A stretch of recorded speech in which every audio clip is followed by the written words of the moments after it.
राऊत साहेब, सध्या म्हणजे बहुचर्चित आहे कल्याण डोंबिवली महानगरपालिका आणि तिकडचा सत्ता स्थापनेचा एकूण खेळ. मी मनसेनं काल पाठिंबा दिलेला आहे शिंदे शिवसेनेला सत्ता स्थापन करण्यासाठी आणि ती आघाडी फॉर्म झाली. भाजप सगळ्यात आधी मी एका महत्वाच्या विषयाकडे आपल्या माध्यमातून लक्ष वेधू इच्छितो. मी आत्ताच त्या विषयावरचं आमचं म्हणणं एक साकांवर टाकलेलं आहे. आत्ताच शंकराचार्य ज्योतिषपीठाचे शंकराचार्य स्वामी अविमुक्तेश्वरानंद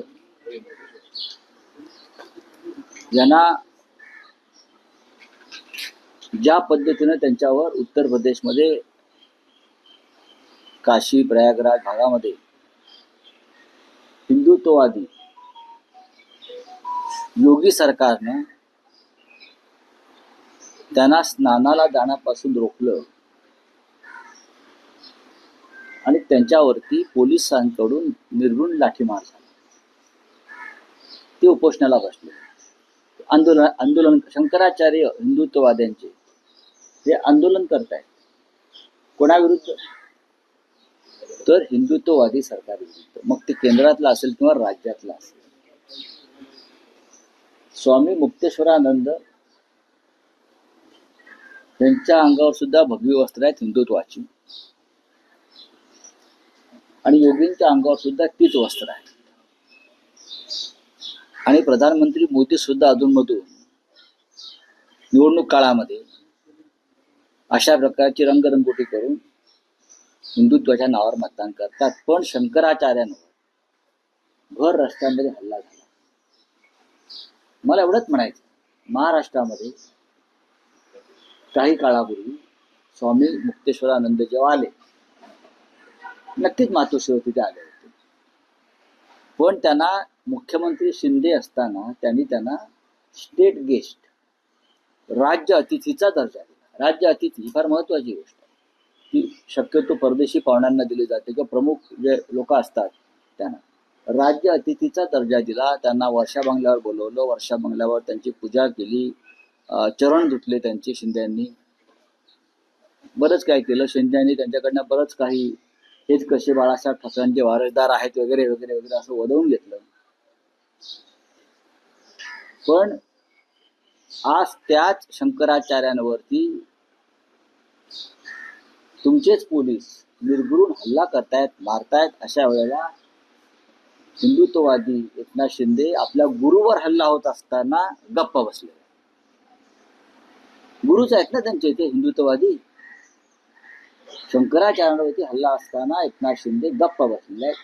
हिंमत नाही साधा निषेध करण्याची की माझ्या गुरुवरती हल्ला होतोय, ज्यांना मी राज्य अतिथीचा दर्जा दिला होता या राज्यात मुख्यमंत्री असताना, ज्यांचं चरणाचं तीर्थ मी प्राशन केलेलं आहे वर्षा बंगल्यावर, आणि प्रदीर्घ काळ मुख्यमंत्री राहावे म्हणून त्यांचे आशीर्वाद मी घेतलेले आहेत. अशा त्यांच्या शंकराचार्य गुरूंवर निर्घृण लाठी हल्ला होतोय. ते उपोषणाला बसलेत आणि राज्याचे सध्याचे उपमुख्यमंत्री हे गप्प बसलेले आहेत घाबरून. दुसऱ्या एखाद्या राज्यात अशा प्रकारची घटना घडली असती तर शिंदेच काय, भारतीय जनता पक्ष सुद्धा तडा तडा तडा तडा तापलेला तव्यावरचा वाटाणा उडतो ना, तसे तापलेला तव्यावरच्या वाटाण्यासारखे तडा तडा उडले असते. हे फक्त मी समस्त अंधभक्तांच्या, ढोंगी हिंदुत्ववादी शिंद्यांसारखे त्यांच्या निदर्शनास आणून देत आहे. पण आता तुम्ही हा जो विषय मांडला, शिवसेना उद्धव बाळासाहेब ठाकरे पक्षाचा प्रतिनिधी स्वतः तिथे जाऊन स्वामींची भेट घेऊन त्यांना पाठिंबा देण्यासंदर्भात काही विचार करा. आम्ही त्याच्यावर त्याचा विचार करू. पण मी हे ढोंग उघडकीस आणलेलं आहे. आम्ही हे ढोंग समोर आणलंय. ज्यांना तुम्ही मुख्यमंत्री असताना राज्य अतिथीचा दर्जा दिला, ज्यांच्या पायाशी बसलात, पाय धुतलेस, त्यांच्यावरती हल्ला झाला, ते जखमी झाले. अनेक साधू संतांवर हल्ला झालेला आहे. तिथे अनेक साधू संत अत्यवस्थ आहेत इस्पितळामध्ये. इथं मुलायम सिंग यादव यांच्या वरची कारवाई. अयोध्या आंदोलनामध्ये मुलायम सिंग यादव ज्यांनी साधूंवरती गोळीबार केला म्हणून तुम्ही त्यांना अजून माफ केलेलं नाही. पालघरमध्ये साधू हत्याकांड घडलं ते तुम्ही अद्याप विसरलेला नाही. साधू हत्याकांड घडलं ते अद्याप विसरलेलं नाही. पण त्या साधूंचे शंकराचार्य, सगळ्यांचे शंकराचार्य, त्यांच्यावरती हल्ला होतोय आणि तुम्ही गप्पा बसलेला आहात. नाही, पण पुन्हा तोच प्रश्न की शिवसेना उद्धव बाळासाहेब ठाकरे या घटनेचा आणि योगी आदित्यनाथ यांचा निषेध करते. केलेला आहे निषेध करावाच लागेल. निषेध का करू नये? हा निषेध पंतप्रधान मोदींनी करायला पाहिजे. हा निषेध इतर सर्व शंकराचार्यांनी केला पाहिजे. हा निषेध शिंदेसारख्या त्यांच्या राजकीय भक्तांनी पण केला पाहिजे. राम मंदिर प्रकरण असेल, योगींवर वारंवार टीका असेल, यामुळे कदाचित शंकराचार्यांच्या संदर्भात असं त्यांच्या काही असेल पण ते शंकराचार्य आहेत. आता त्या शंकराचार्यांनाच नोटीस पाठवलं. तुम्ही शंकराचार्य आहात कशावरून? जर तुम्ही शंकराचार्य नाहीत मग त्यांना देशभरामध्ये राज्य अस्तित्वाचा दर्जा का मिळतो? महाराष्ट्रात दिलेला आहे. हे ढोंगी लोक आहेत. बोलिये. राऊतसाहेब, सत्ता स्थापनेसंदर्भात महापालिका निवडणुकांनंतरच्या एकूण सगळ्या अडचणींवर प्रश्न आहेत. केडीएमसी सगळ्यात जास्त चर्चेचा विषय बनला आहे, जिथे मनसेनं शिवसेना शिंदेला या गटाला पाठिंबा दर्शवलाय. एक वेगळी आघाडी फॉर्म झालेली आहे. भाजपला सत्तेपासून आणि महापौर पदापासून दूर ठेवण्यासाठी व्यूहरचना आखली. शहकाटशहाचं राजकारण. शहकाशाच्या राजकारणामध्ये नीतिमत्ता ओंडक्यासारखी वाहून जाऊ नये एवढंच आमचं म्हणणं आहे. काल या विषयावर एक भूमिका मांडली. कल्याण डोंबिवलीत जे घडलं ती महाराष्ट्र नवनिर्माण सेनेच्या संदर्भातली त्यांची पक्षाची भूमिका नाही असं त्यांच्याकडून सांगण्यात आले. स्वतः महाराष्ट्र नवनिर्माण सेनेचे प्रमुख राज ठाकरे यांना सुद्धा ती भूमिका मान्य नाही, ती पक्षाची भूमिका नाही. हे त्यांच्याशी चर्चा झाल्यावरती आमच्या लक्षात आलेलं आहे. पण तुम्हाला जर स्थानिक लोकांना अशा प्रकारची युती करायची होती तर तुम्ही कल्याण डोंबिवलीमध्ये शिवसेनेबरोबर युती करायला नको होती. आमची एक भूमिका आहे आणि कठोर आणि कडवट आहे शिंदेच्या बाबतीमध्ये व त्यांच्या गटाच्या बाबतीत. त्यांनी महाराष्ट्राच्या पाठीमध्ये खंजीर बसल्या. भारतीय जनता पक्षाबरोबर तुम्ही दोन पर्याय होते. खरं म्हणजे तिथे शिंदे आणि भाजप एकत्र येऊ शकतात. तिथे तुम्ही एक पाहिलं असेल की महायुती म्हणून ते लढले असं वाटतंय मला माहित नाही.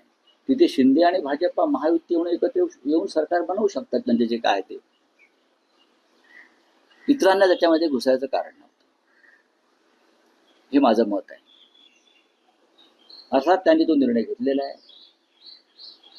कोणत्या पातळीवर घेतला आहे ते त्यांनी सांगितलेलं आहे. त्याच्यावरती आता आम्ही याच्यावरती चर्चा न करता आम्ही अंतर्गत चर्चा करू. राज ठाकरेंना ही भूमिका मान्य असल्याचं राजू पाटील यांनी सांगितलं. राज ठाकरेंना ही भूमिका मान्य असल्याचं त्यांनी सांगितलं आणि त्यांना सांगूनच हे सगळं झालं.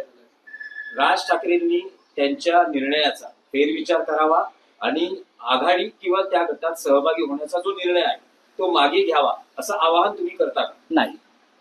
जेव्हा त्यांच्या पक्षातर्फे सांगण्यात येतं की या स्थानिक पातळीवरती घेतलेला निर्णय आहे आणि आम्हाला या निर्णयाची आम्हाला कल्पना नाही हे जेव्हा कोणी सांगतं तेव्हा आम्ही त्यांच्याशी अंतर्गत चर्चा करू.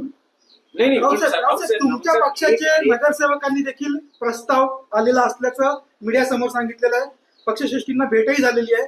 त्या संदर्भात नेमका काय प्रस्ताव आलेला आहे आणि काय तुमच्याकडनं निर्णय झालेला आहे? नाही, आमच्याकडून काही निर्णय झाला नाही. आम्ही अशा प्रस्तावांना केराची टोपली दाखवतो अनेकदा. भारतीय जनता पक्षाबरोबर काही ठिकाणी म्हणजे जिथे अत्यंत अस्थिरता आहे आणि स्टेबिलिटी आहे तिथे आम्ही शिंद्यांबरोबर कदापि जाणार नाही. इतर जर काही पर्याय उपलब्ध असतील तर त्या संदर्भात पक्षप्रमुख निर्णय घेतील, पण परस्पर कोणी निर्णय घेणार नाही. राऊतसाहेब, दोन प्रश्न आहेत. तुम्ही म्हणतात की राज ठाकरेंना या निर्णयाची कल्पना नव्हती, स्थानिक पातळीवर हा निर्णय झाला. पण जी माहिती मिळते आहे ही सत्ता स्थापन किंवा ही आघाडी होण्याआधी मुंबईतच डॉक्टर श्रीकांत शिंदे यांच्याबरोबर मनसे नेत्यांच्या 2 बैठका पार पडल्या. ज्या बैठकीत राजू पाटील, संदीप देशपांडे असे पक्षाचे नेते उपस्थित होते. राज ठाकरे यांना याची पूर्ण कल्पना होती की नेमकं स्थानिक स्तरावर होतंय काय. तर जी- असं कसं म्हणता येईल की राज ही ठाकरेंना- ही माहिती सन्मान्य उद्धव ठाकरे यांच्याकडे सुद्धा होती. तुम्ही जे सांगताय हा. ही जी माहिती शिवसेना पक्षप्रमुख उद्धव ठाकरे यांनाही होती. पण ते अत्यंत, तुम्हाला माहिती आहे त्यांचा स्वभाव, त्यांनी या संदर्भात मलाही ही माहिती दिली की असं असं घडत आहे, असं असं घडत चाललेलं आहे.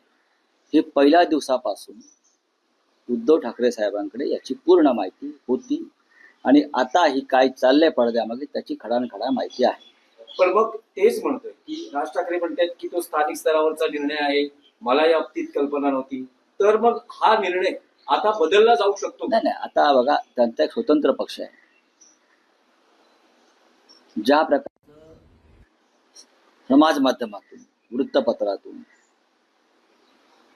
संशयाचं वातावरण निर्माण झालेलं आहे किंवा लोकांच्या मनामध्ये शिंदेविरुद्धचा जो राग आहे मराठी माणसाचा, तो पाहिल्यावरती लक्षात येईल की अशा प्रकारची कोणती युती मराठी माणूस मान्य करत नाही. म्हणून मुंबईमध्ये आम्हाला यश का मिळालं? शिंदेना धडा शिकवायचा, गद्दारांना धडा शिकवायचा, म्हणून मुंबईमध्ये यश मिळालं मोठ्या प्रमाणात. त्यासाठी ठाकरे बंधू एकत्र आले भाजप आणि शिंदेचा पराभव करण्यासाठी. आता मला असं सांगण्यात आलं की काही ठिकाणी शिवसेनेने सुद्धा अशा युत्या केलेल्या आहेत. मला तसं दिसत नाही. कणकवलीमध्ये एक आघाडी स्थापन झाली होती, पण ती निवडणुकीपूर्वी, आणि त्यात सर्व पक्षीय होते. बरोबर ना मी म्हणतोय ते? शिंदेबरोबर युती नाही आहे. एक सर्वपक्षीय आघाडी एका लहानशा नगरपंचायतीसाठी निर्माण झाली, त्याच्यामध्ये शिवसेना सामील झाली. शिंदेबरोबर निवडणुकीनंतर जर कुठे युती केली असेल तर ते मला दुर्बीण घेऊन शोधावं लागेल. नाही, पण रावसाहेब त्यात एक असं आहे की काल कल्याण डोंबिवलीचे शिवसेना उद्धव बाळासाहेब ठाकरे पक्षाचे नगरसेवक 7 नगरसेवक उद्धव ठाकरेंना भेटतात, चर्चा करतात. त्यानंतर मातोश्रीच्या दरवाजावर उमेश बोरगावकर जे कल्याण डोंबिवलीचे तुमचे गटनेते आहेत, ते अशी प्रतिक्रिया देतात की कोणता प्रस्ताव जर आम्हाला आला तर आम्ही त्याचा विचार करू. अगदी मग तो भाजपचा असेल किंवा शिंदे शिवसेनेचा असेल, तर प्रस्ताव आल्यास आम्ही विचार करू, असं ते म्हणतात. आणि बघा, शेवटी निर्णय हा मातोश्रीवरून घेतला जाईल आणि असा कोणताही निर्णय घेतला जाणार नाही ज्याच्यामुळे मराठी माणसाच्या भावना दुखावल्या जातात. एवढंच मी सांगतो. पण काल जो केडीएमसी मध्ये मनसेनं निर्णय घेतला आहे, उद्धव ठाकरेंना या निर्णयानंतर काय वाटलं? त्यांची प्रतिक्रिया काय किंवा भावना काय होती? त्यांना विचारा, मी त्यांना सांगतो, पत्रकारांना बोलवा, त्यांच्या मनातल्या काही शंका आहे त्याची उत्तर आपण द्यायला पाहिजे आणि ते नक्की बोलतील. त्यांना बघा, जर हा निर्णय महाराष्ट्र नवनिर्माण सेनेच्या प्रमुखांना पसंत नाही असं ते म्हणतायत, मग उद्धव ठाकरेंना पसंत असेल का? म्हणून मी तुम्हाला हे वारंवार वारंवार विचारतो आहे की जर राज ठाकरेंना हा निर्णय पसंत नाही, मान्य नाही, कल्पना नव्हती, तर हा निर्णय बदलावा, त्याचा फेरविचार व्हावा, असं आवाहन त्यांना का केलं नाही, जातं? आम्ही करणार नाही. मी परत सांगतोय की राज ठाकरे हे एक स्वतंत्र नेते आहेत. त्यांच्या पक्षाचा तो अंतर्गत विषय आहे. हे जरी खरं असलं तरी ह्या निर्णयामुळे ज्याने घेतलाय तो खालच्या स्तरावर, त्यांची राजकारणातली विश्वासार्हता पूर्णपणे संपली आहे. ज्या कोणी घेतला असेल कुठल्याही पातळीवर, त्यांची राजकारणातली विश्वासार्हता, मराठी माणसाच्या मनात जो विश्वास निर्माण झाला होता तो पूर्णपणे संपलेला आहे. निर्णय घेण्यात आलाय का त्यांच्याकडे? कुठल्या दबावात? नाही, मला राज ठाकरे कोणाच्या दबावाखाली जाणारे नेते नाही. स्थानिक नेत्यांनी माझ्या माहितीप्रमाणे कारण ते सतत असं सांगते त्यांचे स्थानिक नेते की विकासाच्या मुद्द्यावर आम्ही पाठिंबा देतो आहोत. लोकांसाठी आम्ही गेलो, लोकांना आम्ही तोंड देऊ. बघा, विकास आहे ना, विकास हा एक भोंदू आणि ढोंगी शब्द आहे. नरेंद्र मोदी, अजित पवार जातात 70,000 कोटीचा घोटाळा करून विकासासाठी, एकनाथ शिंदे जातात विकासासाठी, सगळे भ्रष्टाचारी पक्षात घेतले जातात विकासासाठी. या चिन्हावर निवडून येऊन त्या चिन्हात प्रवेश करायचा विकासासाठी. हा एक ढोंगी आणि भोंदू शब्द आहे. विकास या शब्दावरती आता बंदी आणली पाहिजे. विकास हा जो शब्द आहे, विकास हा शब्द इतका बदनाम झालेला आहे मोदी आणि फडणवीस यांच्या काळामध्ये विकास या शब्दावरती कायदेशीरपणे बंदी आली पाहिजे. जसं गोडसे हा अनपार्लिमेंटरी शब्द आहे, अनेक शब्द अनपार्लिमेंटरी आहे, तसा विकास हा शब्द सुद्धा या देशामध्ये असंसदीय अनपार्लिमेंटरी ठरवणं गरजेचं आहे. त्याच्यामुळे मी विकासासाठी गेलो नाही, मी माझ्या कुटुंबाच्या स्वार्थासाठी गेलो, मी माझ्या स्वार्थासाठी गेलो. विकासाचं दुसरं नाव सध्या स्वार्थ आणि ढोंग झालेलं आहे. राऊत साहेब, हे केडीएमसीचे सगळे जे पडसाद आहेत, केडीएमसी मध्ये जे काय घडलंय, आता मुंबई महापालिकेच्या सगळ्या एकूण घडामोडीकडे बघितलं जातंय. असं म्हणतायत की शिंदे आणि त्यांचे नेते, म्हणजे पक्षाचे नेते सध्या दिल्लीत आहेत आणि अडीच वर्षाचा फॉर्म्युला किंवा सुरुवातीच्या काळात शिवसेना शिंदे गटाला महापौर पद मिळावं, बाळासाहेबांच्या जन्मशताब्दीचं वर्ष. बाळासाहेबांचा आणि त्यांचा काही संबंध नाही. नंबर 1, बाळासाहेबांचा आणि भाजपचा काडी मात्र संबंध नाही आणि शिंदेचा तर त्याहून नाही. गद्दारांना जोडे मारा हे बाळासाहेबांचं स्टेटमेंट आहे. गद्दारांना रस्त्यावर मारा हे बाळासाहेबांचं आव्हान होतं. त्यामुळे बाळासाहेबांचं नाव यांनी घेऊ नये आणि हा एक पवित्र शब्दावरती डाग लावू नये. तुम्ही आता म्हणालात की विश्वासार्हता त्यांनी कोणी हा निर्णय घेतला, त्यांची विश्वासार्हता संपली असं तुम्ही म्हणताय. मग मनसे या पक्षाची आणि राज ठाकरे यांची विश्वासार्हतेवरती माझं वाक्य तुम्ही नीट ऐकलं नाही. तुम्ही वारंवार राज ठाकरेंकडे बोट वळवू नका. मी वारंवार सांगतोय की त्यांना हा निर्णय मान्य नाही, हे त्यांनी स्वतः सांगितलेलं आहे. खालच्या पातळीवरती जर कोणी घेतला असेल, तुम्ही एका पक्षावर निवडून येता आणि पक्षाच्या मूळ भूमिकेपासून दूर जाता. ते कुठल्याही पक्षाचे असतील, ते मनसेचे असतील, शिवसेनेचे असतील. 2 लोक शिवसेनेचे मशालवरती सुद्धा त्यांच्याबरोबर आहेत ना. सगळ्यांचीच विश्वासार्हता पणाला लागली, सगळ्यांची. आणि निवडून आलेला माल ताबडतोब विकायला बाजारात येतो. आम्ही निवडून आणायचं, हा, जसे नरडी गरम करायची, साधनं द्यायची आणि निवडून आलेला माल ताबडतोब बाजारामध्ये उभा. बरं का? आम्स्टरडॅमला कधी गेलात तर तुम्हाला माल कसा काचेच्या कपाटामध्ये उभा असतो तुम्हाला दिसेल. असे सगळे काचेच्या कपाटामध्ये लेबल लावून उभे आहेत. हे राजकारण महाराष्ट्रातलं गेल्या काही काळापासून अत्यंत खालच्या पातळीवर गेलेलं आहे. चला,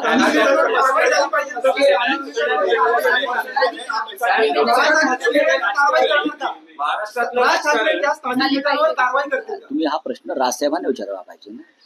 तुम्ही मागणी करा. नाही, कशाला आम्ही मागणी करायची? राजसाहेबांचा विषय आहे, राजसाहेब पाहतील, राजसाहेब सक्षम आहे. डॉक्टर म्हस्के काल परत शिंदे गटात गेल्या अशी काल बातम्या आल्या, मात्र मिलिंद नार्वेकरांची रात्री भेट घेतली. आज काल रात्रीच माननीय उद्धव साहेबांनी सांगितलं की त्या ज्या डॉक्टर म्हस्के आहेत त्या आज उद्याकडे आमच्या गटामध्ये रजिस्ट्रेशन करतील. आज सकाळीच त्या आमचे सचिव मिलिंद नार्वेकर यांच्या निवासस्थानी होत्या. त्यांना कोणीही पळवून नेलेलं नाही, त्यांना कोणी किडनॅप केलेलं नाही. काही व्यक्तिगत कारणामुळे त्या काल पोहोचू शकल्या नाही. चला, धन्यवाद.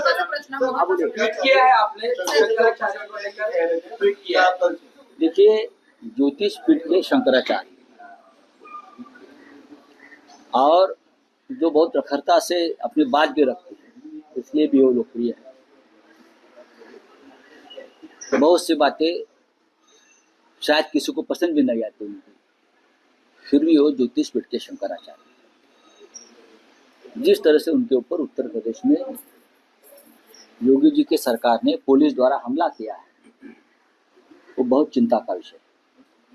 और जो अपने आप को हिंदुत्ववादी मानते हैं या हिंदुत्व का ढोंग करते हैं, उनके लिए भी चिंता का विषय होना चाहिए. पूरे देश में उनको स्टेट गेस्ट, राज्य अतिथि का दर्जा मिला है. महाराष्ट्र में आए थे तो मातोश्री पर आए थे, हमने उनकी सम्मान पूजा अर्चा सब किया.